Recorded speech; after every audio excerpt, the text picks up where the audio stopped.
بسم الله الرحمن الرحيم الحمد لله رب العالمين اللهم صل وسلم وبارك على محمد وعلى آل محمد اللهم انفعنا بما علمتنا وعلمنا ما ينفعنا وزدنا علما وبارك لنا في علمنا وارزقنا الإخلاص في القول والعمل كاملا وعلما نافعا لا ينسى وتوفيقا دائما وصحة ويقينا وعافية اللهم افتح لنا كل خير ويسر لنا كل أمور اللهم انصر المجاهدين وارحم المستضعفين ودمر أعداء الدين واطمس على أموالهم آمين يا رب العالمين.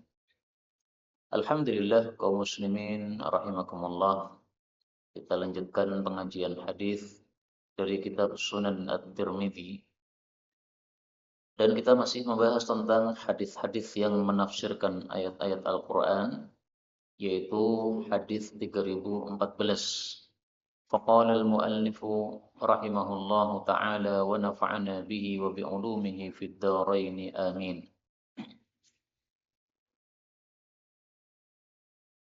Bahwasanya Marwan bin Hakam dia mengatakan, idhhab ya Rafi', pergilah wahai Rafi', li bawabihi, yaitu penjaga pintunya Marwan.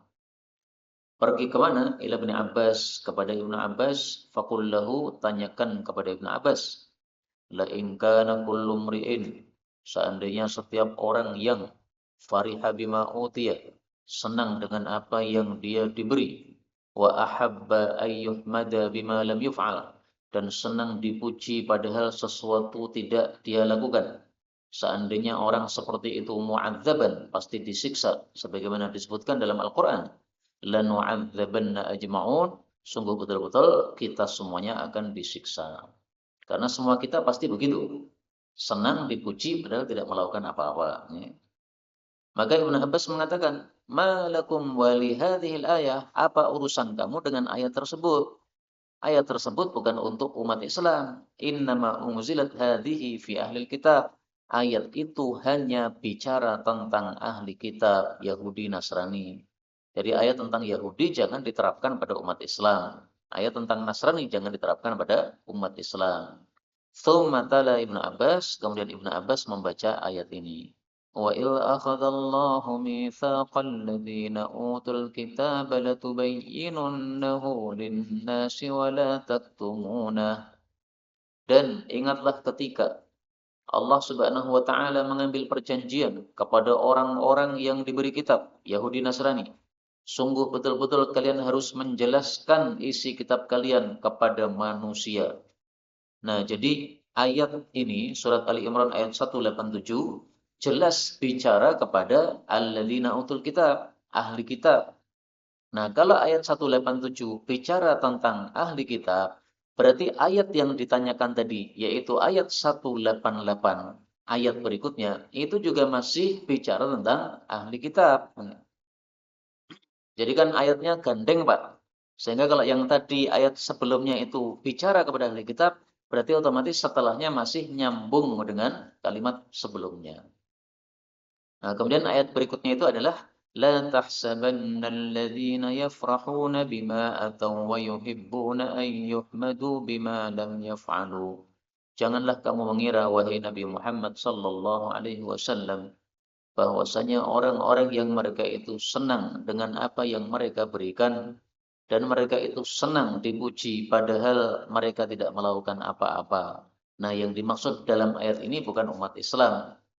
Kalau kita umat Islam melakukan seperti ini atau memiliki sifat seperti ini, ya tidak masalah karena ayat ini bicara tentang ahli kitab, ya.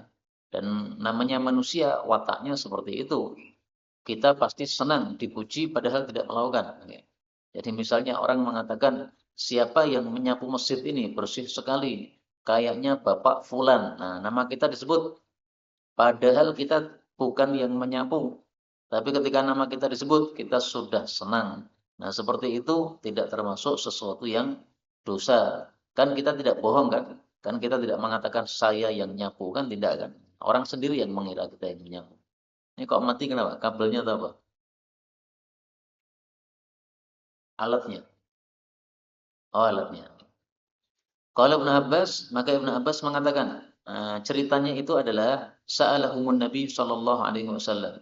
Nabi bertanya kepada ahli kitab an syai'in tentang sesuatu fakatamu, lalu mereka menyembunyikan, tidak mau menjawab.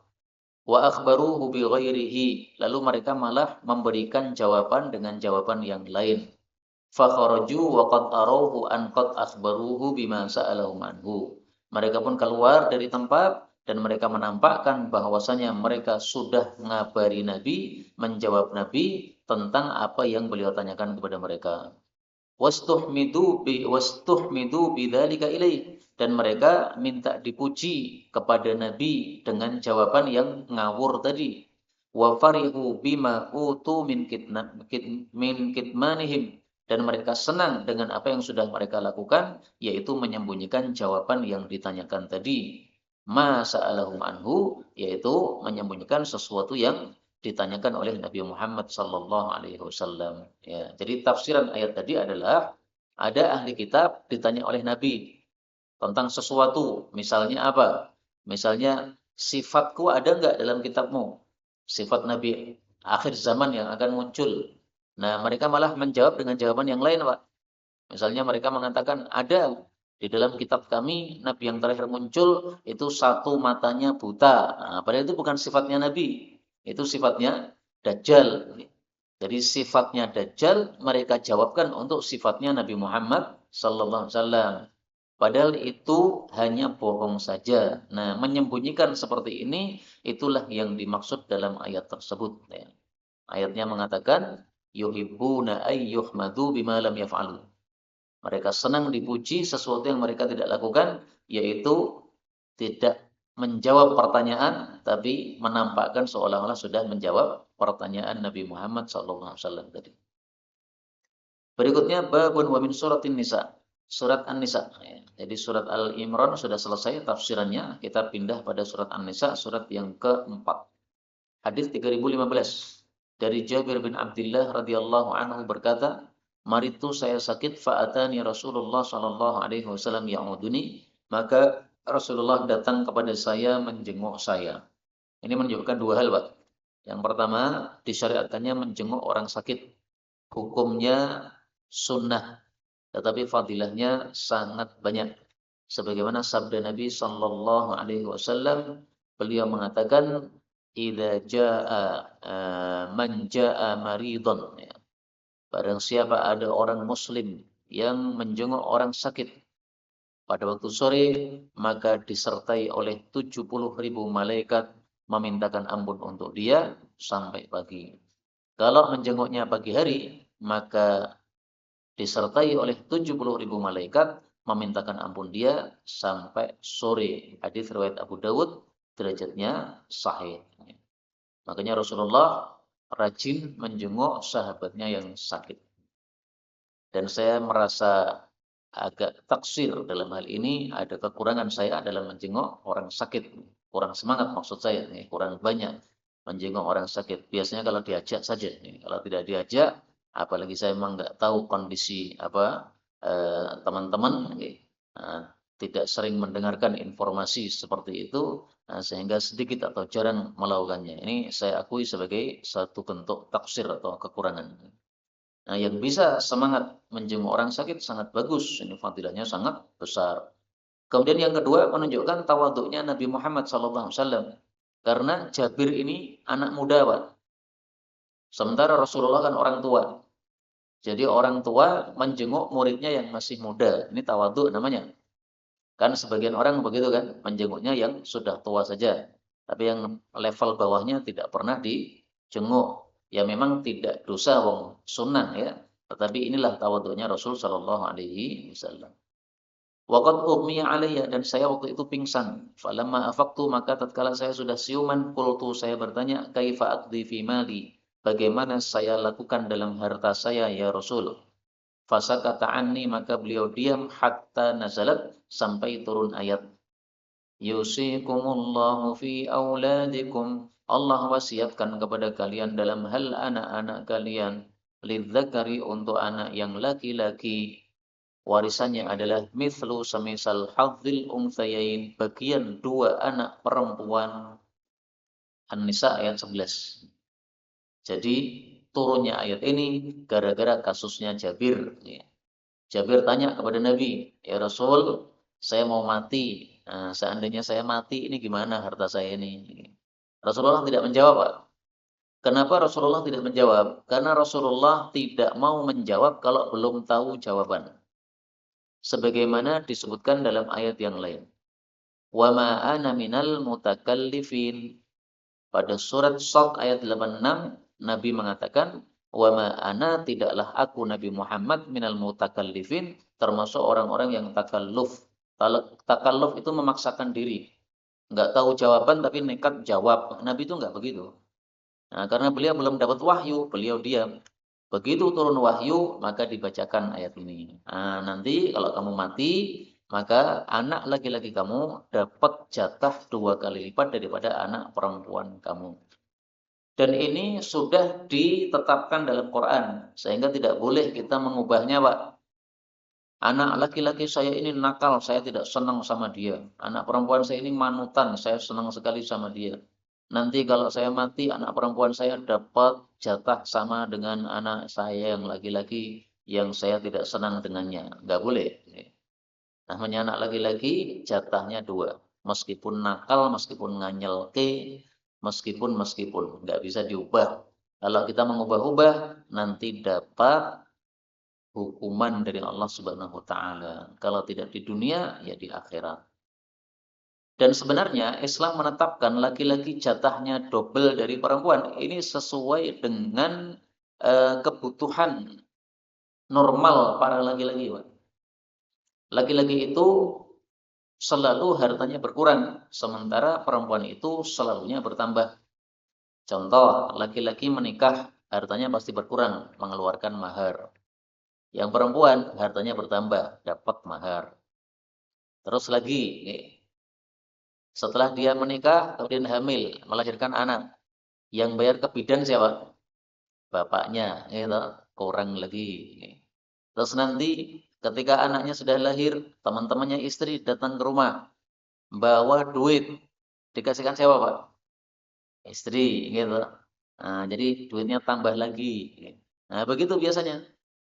Dan saya nggak pernah, Pak, minta uang istri saya. Gitu. Dek mau tiga piro karo konco-koncomu, ya nggak pernah begitu ya. Ya yang dikasih dia ya sudah jadi milik dia. Gitu. Adapun yang bayar ke bidan ya saya tanggung jawab. Gitu. Wong sing menghamili kowe, nah, berarti apa? Kowe sing bayari. Nah, maka selalu ya laki-laki ini berkurang, sementara perempuan bertambah. Maka wajar kalau laki-laki dapat 2 kali lipat dari perempuan. Kalau ada laki-laki nggak mau tanggung jawab, menghamili habis itu kemudian ditinggal. Yang membayar adalah perempuannya, yaitu namanya orang yang tidak bertanggung jawab, berdosa. Berikutnya 3016 dari Abu Sa'id Al-Khudri radhiyallahu anhu, dia berkata, "Lamma kana yaum Autas," pada hari terjadinya perang Autas. Perang Autas itu tahun 8 Hijriah setelah Fathu Makkah. Asabna nisa'an lahunna azwajun. Kami mendapati perempuan-perempuan yang bersuami fil musyrikin, di kalangan orang-orang musyrik. Maksudnya apa? Kami mendapatkan tawanan-tawanan perempuan, tapi tawanan ini sudah bersuami. Nah, suaminya tidak termasuk tawanan, suaminya di rumah ya. Ini perempuannya tertawan. Fakarihahunna rijalun minna. Maka tidak suka untuk mengumpuli mereka beberapa umat Islam. Fa'anzalallahu, lalu Allah pun menurunkan ayat ini. Wal muhsanatu, dan diharamkan bagi kalian menikahi wanita-wanita yang sudah bersuami minan nisa'i, dari kalangan para wanita, illa, kecuali, kecuali diperbolehkan ini, ma malakat aimanukum, budak kalian, maksudnya budak dari tawanan perang. Jadi kalau kita perang melawan Israel, kemudian Israel kalah, akhirnya perempuan-perempuan Israel kita tawan, itu menjadi budak kita, Pak. Karena menjadi budak kita, boleh kita kumpuli. Lah terus dia masih punya suami itu gimana? Meskipun dia masih punya suami, tapi karena statusnya sebagai budak, tawanan, maka itu menjadi milik kita. Jadi seolah-olah hubungan suami istrinya sudah apa? Sudah putus. Suaminya di negaranya sana, istrinya tertawan karena dia sebagai prajurit perempuan. Nah, kemudian kita yang menawannya. Nah, kita yang menjadi majikannya, kita boleh mengumpulinya. Tetapi kalau kondisi normal, maka namanya perempuan yang sudah bersuami tidak boleh kita miliki. Kita senang dengan seorang perempuan, dia sudah bersuami, langsung kita rebut, nggak boleh. Itu namanya muhsanat. Sudah punya suami, haram dinikahi oleh orang lain. Berikutnya 3017. Dari Abu Sa'id Al-Khudri lagi, dia mengatakan, asabna kami mendapati sabaya tawanan-tawanan perempuan yauma Autas pada perang Autas. Lahunna azwajun, mereka punya suami fi qaumihinna pada kaum mereka. Fadzakaru dzalika, maka mereka sebutkan hal itu li Rasulillah kepada Rasulullah sallallahu alaihi wasallam. Fanazalat, maka turun ayat wal muhsanatu minan nisa'i illa ma malakat aymanukum, sama ya, hanya ini sanadnya berbeda sehingga ditampilkan lagi oleh Al-Imam At-Tirmidzi untuk menguatkan riwayat yang pertama.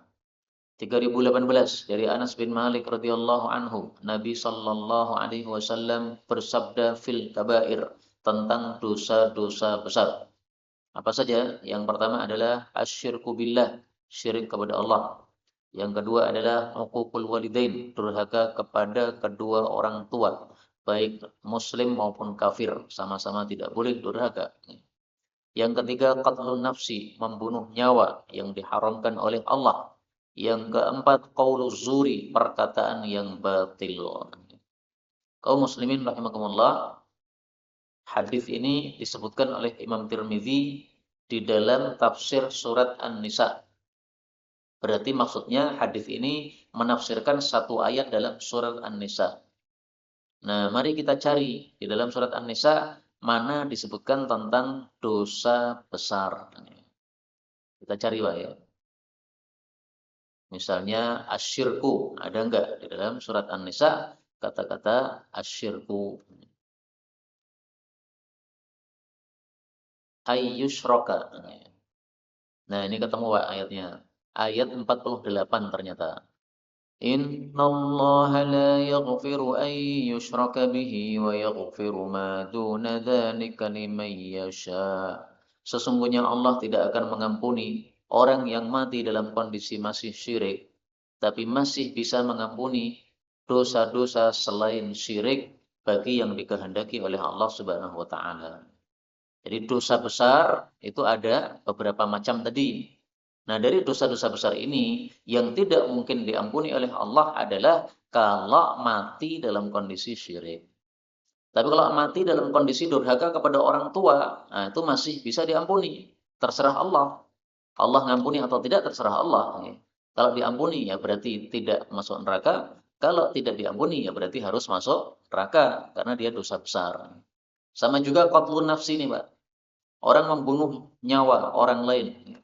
Setelah itu dia khawatir tertangkap, akhirnya dia bunuh diri. Nah, berarti dia melakukan dua kesalahan. Membunuh nyawa orang sudah dosa, bunuh diri lagi dosa. Apakah orang seperti itu ada kemungkinan diampuni oleh Allah? Ada. Yang tidak ada kemungkinan diampuni cuma satu, syirik ini tadi. Nah, kalau syirik nggak bisa diampuni. Makanya Abu Thalib paman Nabi, meskipun membela dakwah Nabi Muhammad SAW, tetap masuk neraka. Kenapa? Karena mati masih bawa syirik. Nah, sehingga tidak bisa diampuni, Pak. Bisanya diringankan siksanya. Mestinya Abu Thalib itu nerakanya paling bawah, tapi oleh Allah karena membela Nabi, akhirnya siksanya ditaruh neraka paling atas, paling ringan hukumannya. Tapi jangan kita memudahkan, nih. Kalau begitu saya tak durhaka sama orang tua. Saya tak membunuh, saya tak berkata bohong, nah, jangan begitu.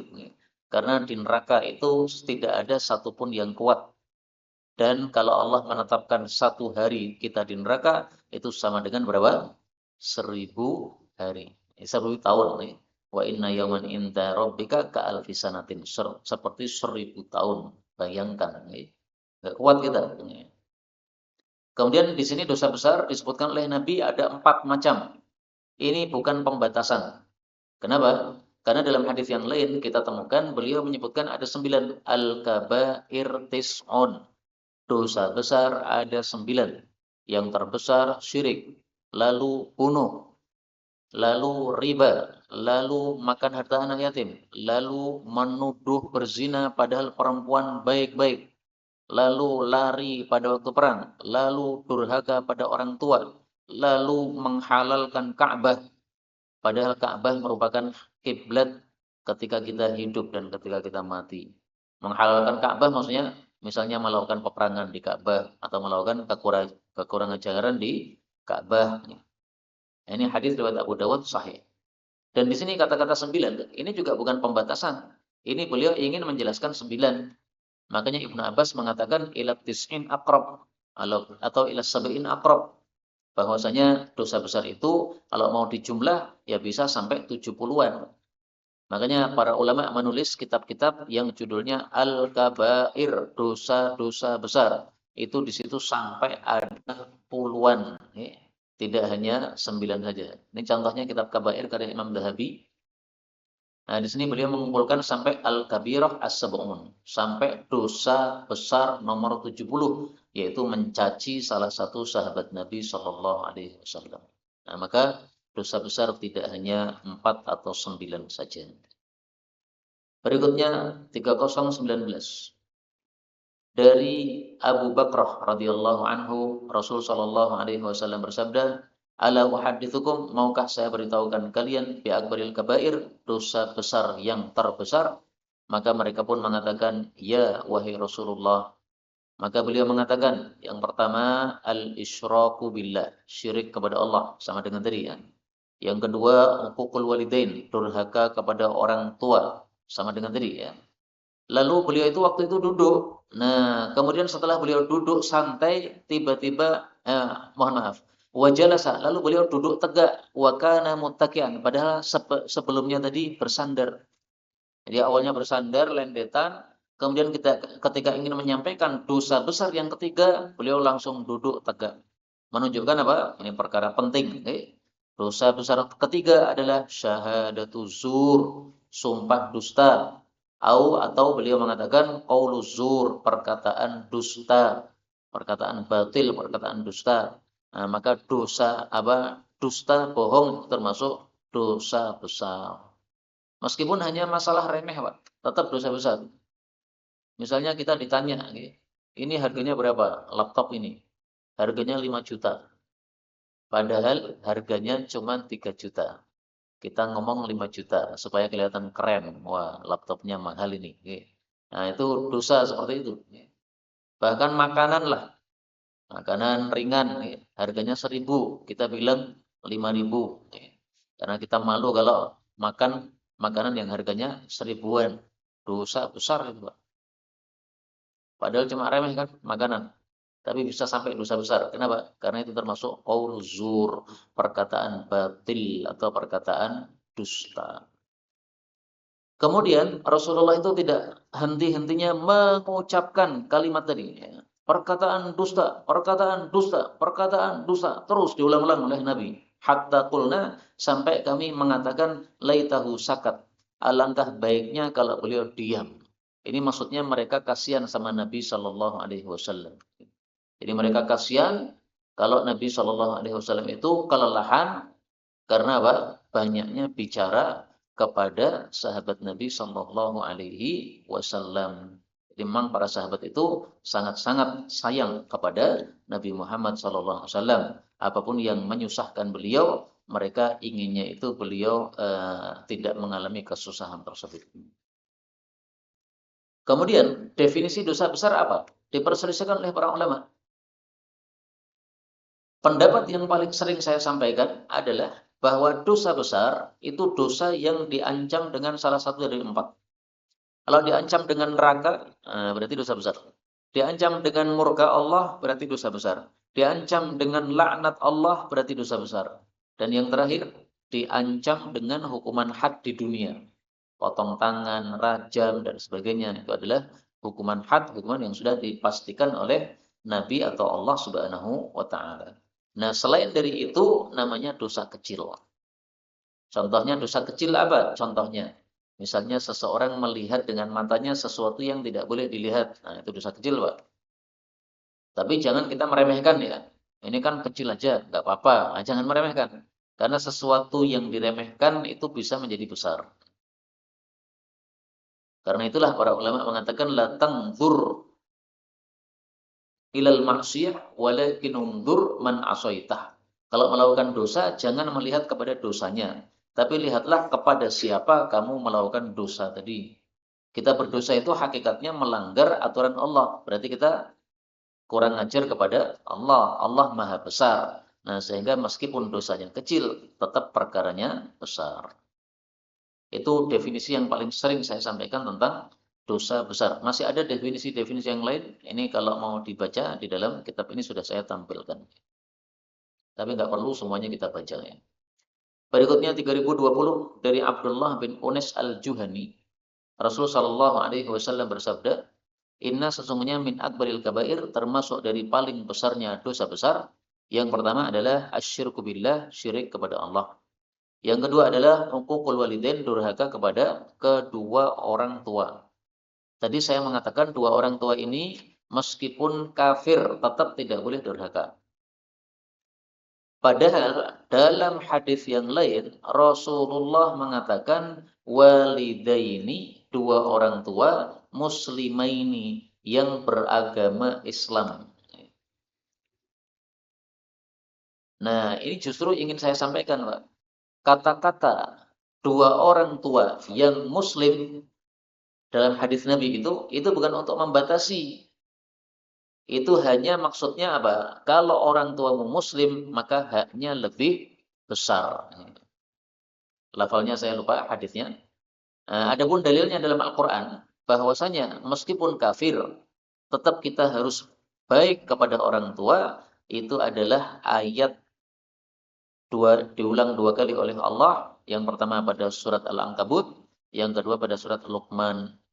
Allah mengatakan, wa wassaynal insana biwalidayhi.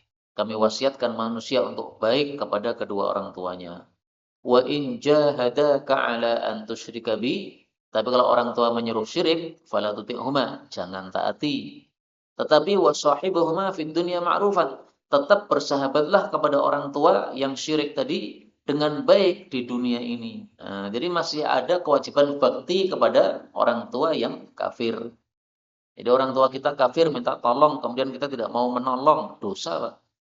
Nah, dia orang tua kita, dia punya jasa, jasanya yaitu melahirkan kita itu. Seandainya tidak ada mereka, tidak akan mungkin ada kita ini. Nah, itu sudah sebagai jasa mereka. Kemudian dosa besar yang ketiga adalah al-yaminul ghamus, sumpah yang menenggelamkan. Yang dimaksud ini adalah sumpah dusta. Kenapa disebut menenggelamkan? Karena menenggelamkan dua kali. Pertama, menenggelamkan seseorang dalam dosa. Yang kedua, nanti di akhirat akan menenggelamkan dalam neraka. Wa ma halafa halifun billah, dan tidaklah seseorang itu bersumpah dengan nama Allah yamina sobrin, dengan sumpah yang menahan dia, yaitu dia di depan hakim, disuruh bersumpah oleh hakim. Fa adkhala fiha, lalu dia memasukkan dalam sumpah tadi mithla janahi ba'udatin, semisal sayap nyamuk saja. Artinya mengambil haknya orang meskipun hanya kecil, semisal sayap nyamuk. Itu tetap illa ju'ilat nuqtatan, kecuali pasti akan dijadikan satu titik hitam fi qalbih, dalam hatinya, ila yaumil qiyamah, sampai hari kiamat. Jadi nggak bisa terhapus. Menunjukkan apa? Dosa besar. Makanya para ulama mengatakan dosa besar itu tidak bisa dihapus dengan amal soleh. Nggak bisa. Tapi kalau dosa kecil, itu meskipun juga membekas titik hitam dalam hati kita, tapi kalau kita berbuat baik, nah ini kemudian titiknya hilang, Pak. Misalnya, kita melakukan dosa kecil ya, dengan mata. Setelah itu terdengar azan, kita datang ke masjid, salat. Nah, salat itu kan amal soleh. Nah, begitu selesai salat, maka dosa kecil tadi, titik hitamnya tadi udah dihapus. Tapi seandainya seseorang misalnya riba, kerja di tempat riba, dapat gaji riba. Mendengar azan, dia datang. Shaf pertama, di belakang imam. Setelah selesai salat, dia masih wirid. Setelah orang-orang pergi, dia masih baca Quran satu juz. Selesai satu juz, baru balik lagi kerja di tempat ribanya. dosanya riba tidak hilang. Titik hitamnya ila yaumil qiyamah, sampai hari kiamat. Ini dalilnya. Bahwa dosa besar titiknya sampai hari kiamat.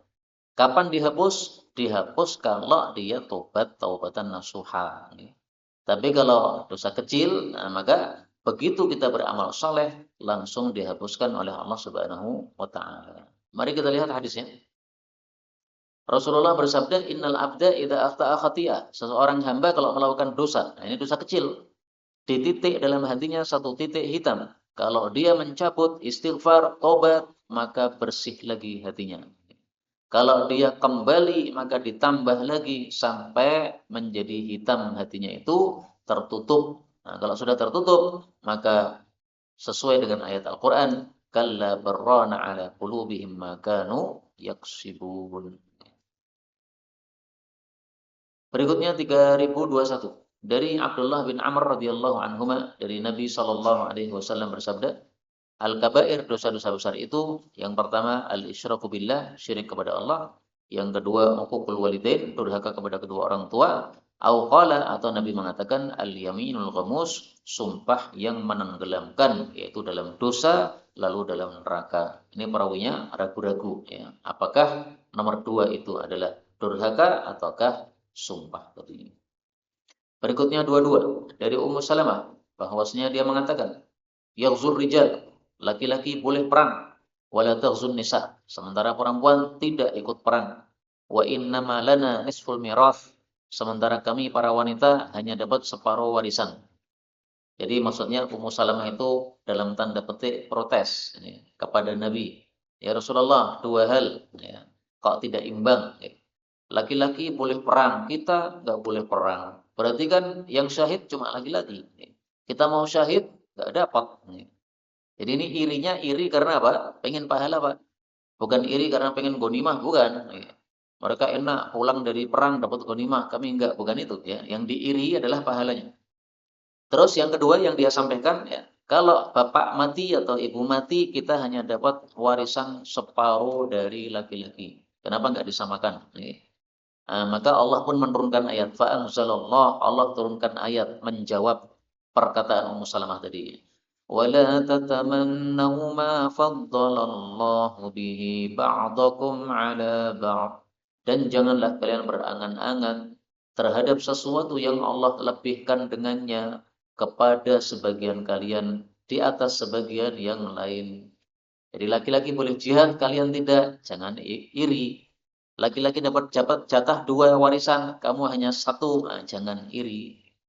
Tapi uniknya di sini Allah tidak mengatakan jangan berangan-angan apa yang Allah lebihkan laki-laki kepada perempuan. Tidak ngomong gitu. Tapi ba'dukum ala ba'din. Sebagian kalian atas sebagian yang lain. Dan ini isyarat bahwasanya meskipun laki-laki itu punya kelebihan di atas perempuan, tapi perempuan juga punya kelebihan di atas laki-laki.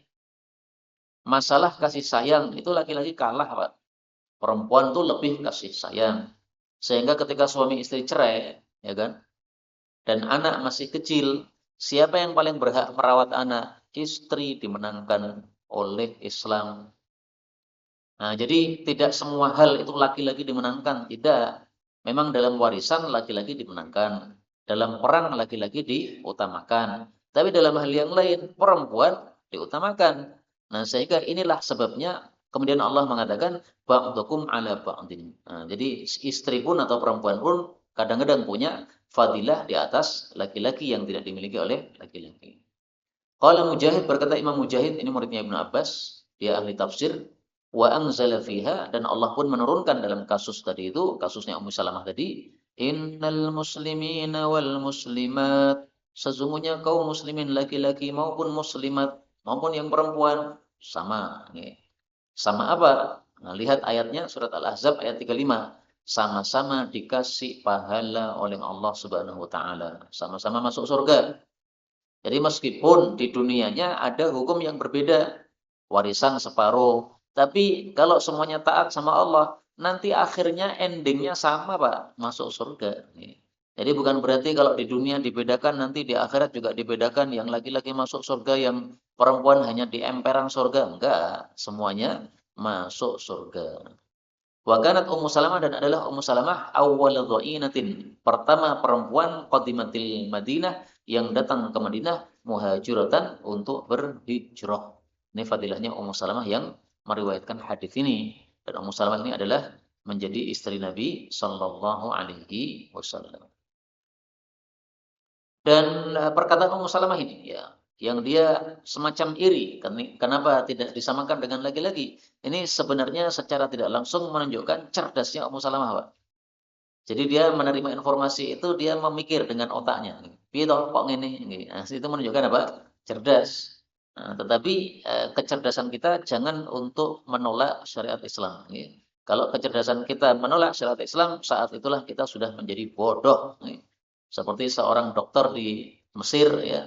Dia profesor, doktor, tetapi dia menolak satu sabda Nabi yang mengatakan kalau ada lalat masuk ke dalam minuman, maka ambleskanlah, kata dia. Ini enggak masuk akal, buang hadisnya. Nah, ini bodoh saat itu dia, karena dia menakar sabda Nabi atau ayat Quran dengan akal dia. Padahal akal manusia itu lemah, tidak bisa menampung segala masalah. Berikutnya 23, dari Ummi Salamah lagi, dia mengatakan, ya Rasulullah, la asma'u, saya kok tidak mendengar Allah Ta'ala dzakarun nisa, menyebutkan para wanita fil hijrah, dalam masalah hijrah. Fa anzalallahu, lalu Allah pun menurunkan ayat, in anni la udhi'u amala 'amilin minkum min dzakarin aw untha, bahwasanya saya Allah tidak akan menyia-nyiakan amalnya seorang yang beramal di antara kalian, baik laki-laki maupun perempuan. Ba'dukum mim ba'd, sebagian kalian dari sebagian yang lain. Artinya sama saja. Jadi meskipun Allah tidak pernah menyebut wanita hijrah, tapi pahalanya sama, Pak. Mari kita buktikan ya. Dalam Quran ada enggak disebutkan wanita hijrah? Kita tulis al-muhajirat, wanita hijrah, enggak ada. Tapi kalau kita tulis al-muhajirin, nah, baru muncul muhajirin, laki-laki yang hijrah. Nah, inilah yang menyebabkan Ummu Salamah tanya, kenapa selalu muhajirin? Enggak pernah disebut muhajirat. Nah, dikira oleh Ummu Salamah berarti perempuan kalau hijrah maka dia pahalanya tidak sama dengan laki-laki. Nah, dijawab oleh Allah dengan ayat yang umum ya. Siapapun beramal, mau laki mau perempuan, tidak akan disia-siakan oleh Allah. Jadi kalau laki-laki hijrah dapat pahala, berarti perempuan hijrah juga dapat pahala sama. Dan pemahaman ini kita temukan juga dalam hadis Nabi sallallahu alaihi wasallam. Rasulullah bersabda, riwayat Abu Dawud, innaman nisa syaqaiqur rijal. Tiada lain laki-laki saudari kandung tiada lain para perempuan saudari kandung bagi para laki-laki. Maksudnya dalam Islam hukumnya disamakan antara laki-laki dan perempuan.